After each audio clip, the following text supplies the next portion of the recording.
Nah, dari divisi kuliner, saya di sini sih ibarat rumput, saya lebih lagi di bawahnya rumput. Posisi saya, status saya ada rumput, nah saya di bawahnya rumput. Di warung steak ini saya banget paling bawahnya deh gitu. Tapi alhamdulillah. Nah, terima kasih juga nih buat para pelanggan. Gara-gara pelanggan makan di sini, jadi pada bisa nyumbang lewat pajak kurang lebih 100 sampai 200 juta per hari. Ada karyawan yang lapor sana, lapor sini, gugat sana, gugat sini, lupa dia sama kebaikan kita. Lalu Ya ini upaya hukum begitu, Mas. Kalau masalah bukti, ini saya kira sudah tidak diragukan lagi ya, karena pihak mereka sendiri juga sudah mengakuinya, sehingga terjadinya adanya perjanjian bersama tersebut. Betul. Yang saya tanyakan di sini, ini kan dalam tanda kutip laporan pidana, Pak. Ini bisa dikatakan dalam artian pihak dari Pak Yaten atau pengusaha ini telah melakukan suatu bentuk kejahatan gitu, Pak ya? Betul. Telah tidak membayar gaji, kemudian tidak membayar THR, tidak membayar pesangon, itu merupakan tindak pidana.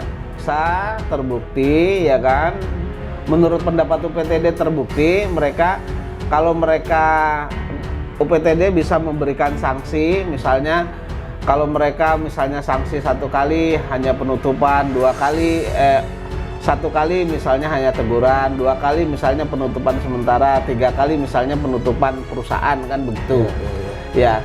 Nah, kemudian mereka juga mengeluarkan rekomendasi untuk buat laporan sehingga nanti pidananya bisa berjalan.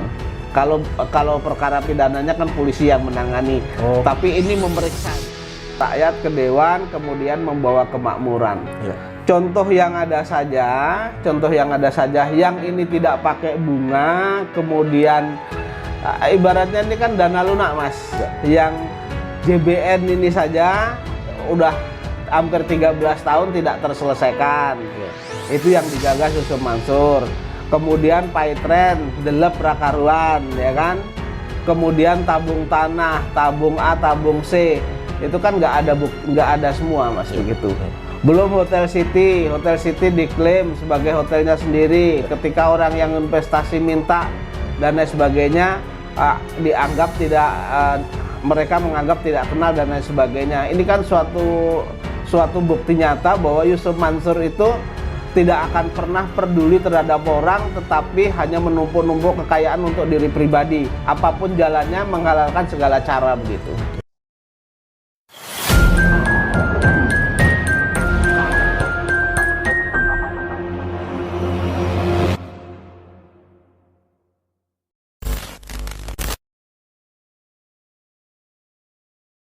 Assalamualaikum Pak Zaini. Waalaikumsalam warahmatullahi wabarakatuh. Gimana Pak, sehat Pak ya? Alhamdulillah sehat, Mas. Maaf Pak, kehalang dulu Pak. Oke Pak. Iya. Jadi saya kedatangan saya kemari Pak, ingin bincang-bincang lagi dengan Pak Zaini nih Pak. Baik, ini kan baik, sudah Mas, lama ya. Pak, sudah berlarut-larut Pak. Perjuangan Pak Zaini dalam Baik, rangka untuk menjadi kuasa hukum dari teman-teman kita 14 mantan klien Pak Yaten yang sampai saat ini menuntut uangkan gaji, THR, pesangon dan lain. Nah, sejauh ini sampai mana Pak perkembangannya Pak? Jadi perkembangannya, jadi ada ini lagi, Mas. Jadi ada usaha lagi atau pelaporan lagi ya.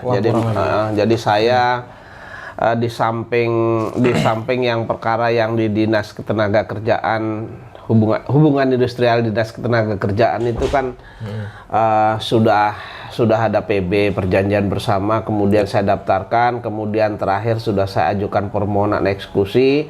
Mudah-mudahan dalam waktu dekat ini akan ada unmanning, kan begitu, Mas.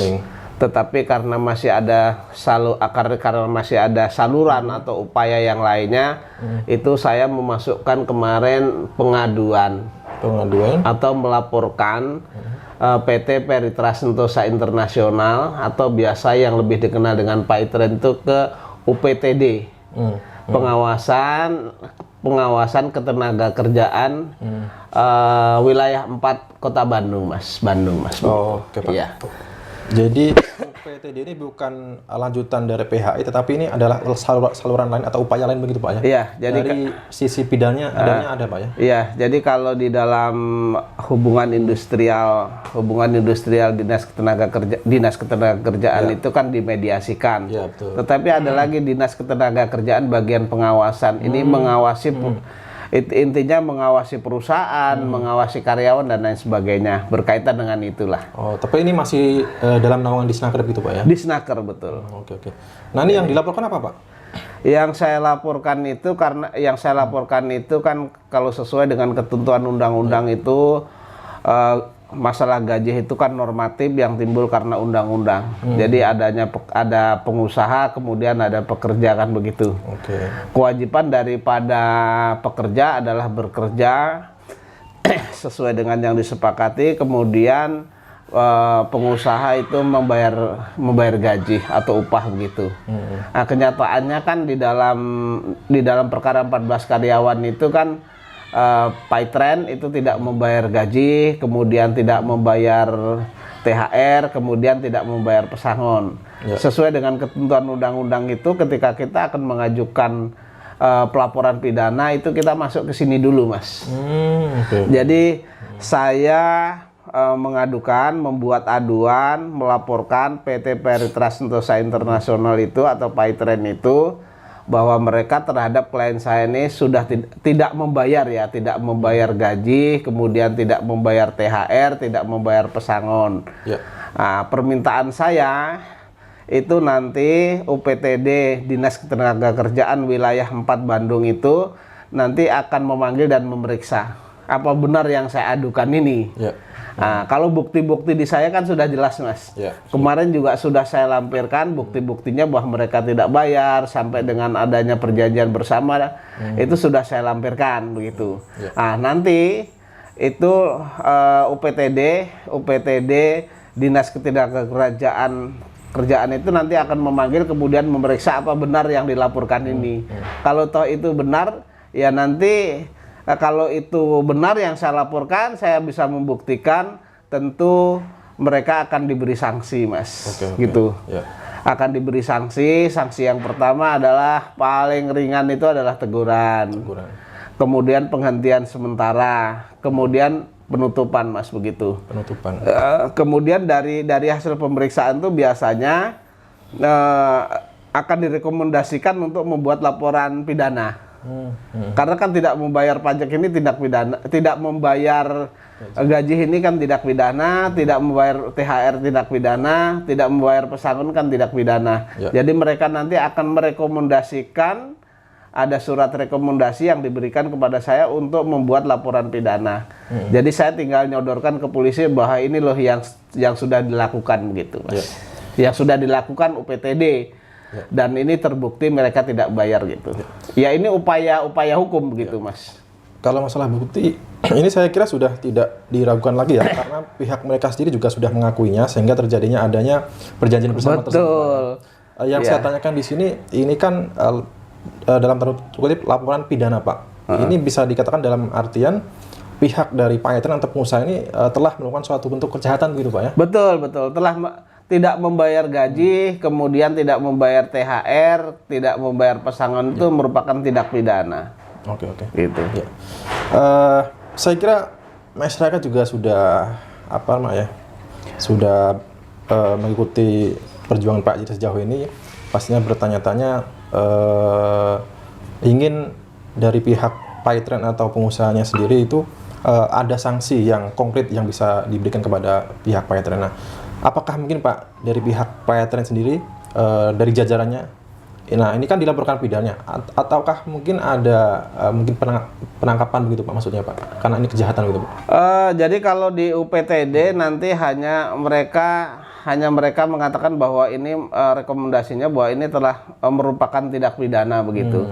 Nah, nanti berikutnya kami buat laporan berdasarkan rekomendasi itu, Mas, gitu. Oke. Ya. Jadi UPTD ini saluran lain dari intinya gini lah, sebelum masuk ke polisi, ya kan? Ini tahap pertama dulu gitu. Tahap pertama, karena ini hukum perburuan, makanya masuk ke UPTD dulu. kemudian setelah di sana diperiksa, terbukti, ya kan. Menurut pendapat UPTD terbukti, kalau mereka UPTD bisa memberikan sanksi, misalnya kalau mereka misalnya sanksi 1 kali hanya penutupan, 2 kali 1 kali misalnya hanya teguran, 2 kali misalnya penutupan sementara, 3 kali misalnya penutupan perusahaan, kan begitu. Ya. Nah, kemudian mereka juga mengeluarkan rekomendasi untuk buat laporan sehingga nanti pidananya bisa berjalan. Kalau perkara pidananya kan polisi yang menangani, tapi ini memeriksa gitu. Ya. Dalam hal ini Pak, siapa yang paling bertanggung jawab atau nanti siapa yang pantas untuk dilaporkan sehingga ini sebagai tindak pidana gitu Pak? Sesuai dengan ketentuan Undang-Undang PT adalah yang bertanggung jawab baik di dalam maupun di luar itu adalah direkturnya. Direktur ya. Namun tidak menutup kemungkinan ketika suatu perusahaan itu tidak bisa bayar karena uang yang ada di perusahaan itu diinstruksikan oleh ownernya untuk dikeluarkan atau diinvestkan ke tempat lain sehingga tidak bisa menggaji karyawan. Kan nanti ada di sana ada TPPU-nya juga gitu. Berarti bisa dikatakan itu bukan kesalahan mutlak dari direktur tapi adalah dari pihak ownernya sendiri ya? Iya. Dalam hal ini adalah Ustaz Yusuf Mansur sebagai pemilik begitu? Iya, jadi nanti yang diperiksa adalah jajaran direkturnya dulu, misalnya direktur ini, direktur keuangan, sampai pertamanya ditanyai kenapa tidak bisa membayar gaji, kemudian misalnya katakanlah tidak bisa membayar gaji karena tidak punya uang. Nah, tidak punya uang ini kan harus dikejar terus sebabnya apa gitu. Nantinya pihak direktur akan membuka sendiri ya? Nah, nanti direktur kan tidak mungkin dia akan menanggung sendiri. Betul. Pasti instruksinya misalnya dari owner dan lain sebagainya. Itu harapan saya seperti itu.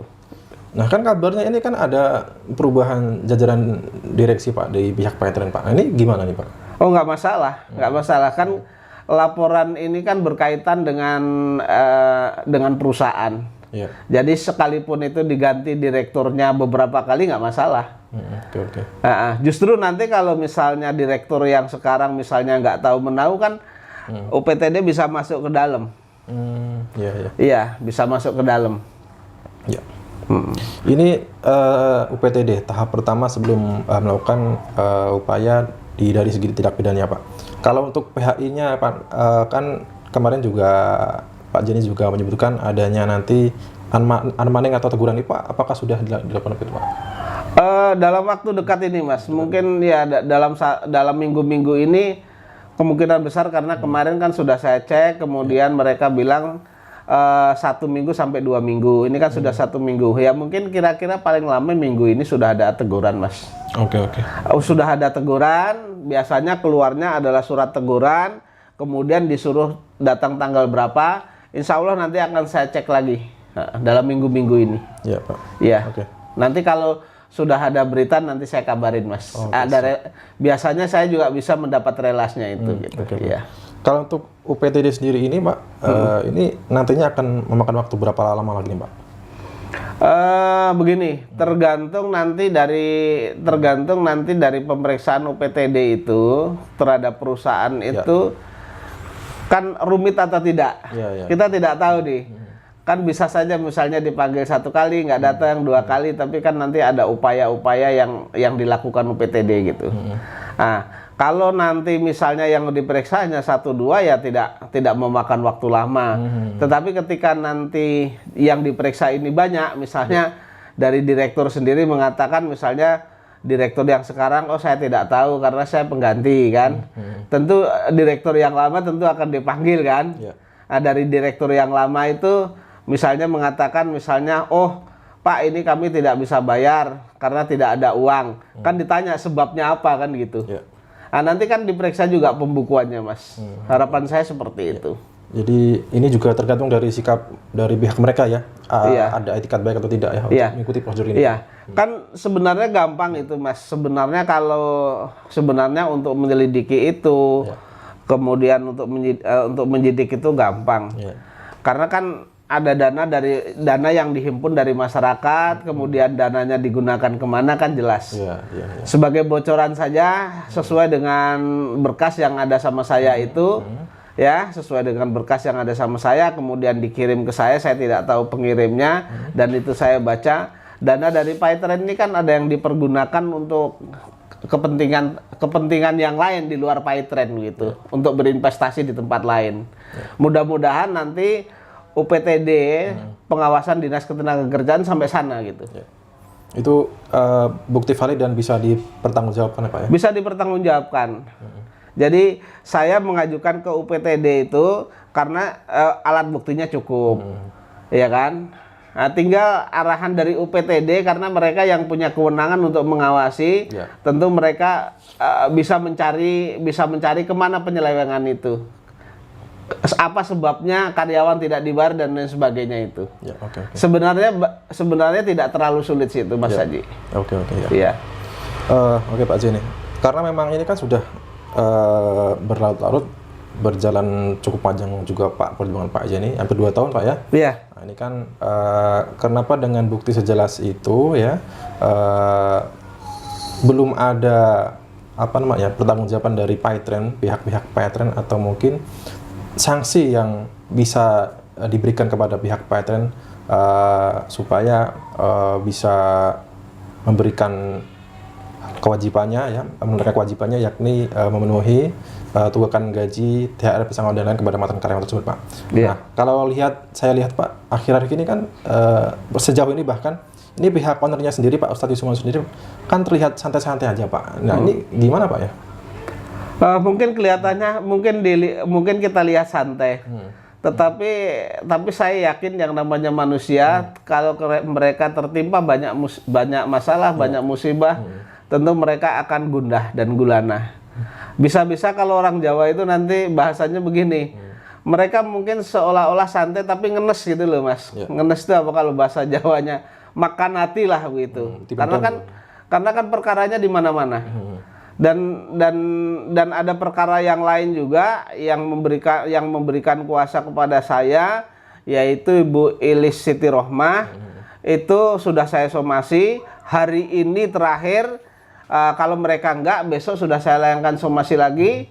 Kemudian paling lama Oktober minggu pertama sudah saya daftar lagi. Yeah. Jadi Yusuf Mansur ini akan terus dikejar-kejar dengan masalah begitu. Yeah. Dan itu masuk ke pengadilan loh. Baik. Kalau dikejar-kejar masalah nggak masuk pengadilan masih mending. Tapi kalau itu dikejar-kejar masalah masuk pengadilan sesuai dengan saluran hukum itu kan mereka akan semakin terbuka dan akan bunuh diri mereka begitu. Okay, Iya. Ya, karena dengan berbagai macam permasalahan kasus yang ada ya, kita lihat Yusuf Mansur malah berani mencalonkan diri ya sebagai bakal calon anggota legislatif ya di Dapil Jakarta Timur.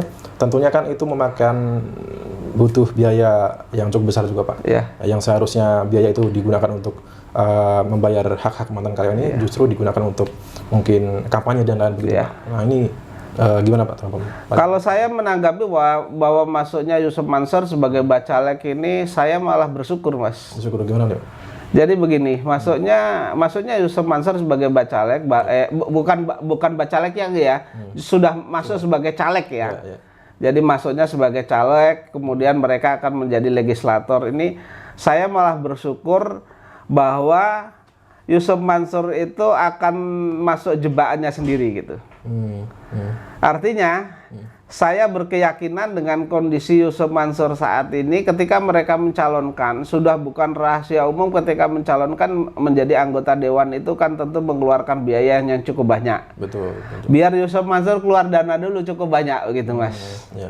Nah, kemudian apakah Yusuf Mansur dengan keluar uang banyak, dana banyak itu apakah mereka bisa jadi atau tidak? Ini kita uji.